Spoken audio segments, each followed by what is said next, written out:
ধর্ষণ করে তিলোত্তমাকে মারল প্রাণে ধর্ষণ করে।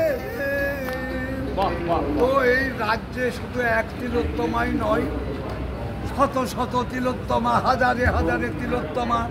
কোনো নারী আজ সুরক্ষিত নেই। প্রতিদিন নিত্য মানুষের এই ধর্ষণ খুনের ঘটনা খবরের কাগজে দেখতে হচ্ছে। এই সরকার কারোর সুরক্ষা নিরাপত্তা দিতে পারছে না।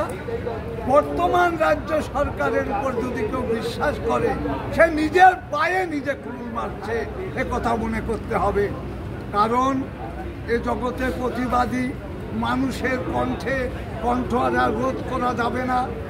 মানুষ এখন প্রতিরোধ করার শিখে ফেলেছে, তাই অন্যায় করে কেউ রেহাই পাবে না। বর্তমানে রাজ্য নেত্রী সরকার তার যে দুর্ব্যবহার, তার কুকীর্তির কথা দিন রাত তুলে ধরলেও তার সে কথা শেষ হবে না।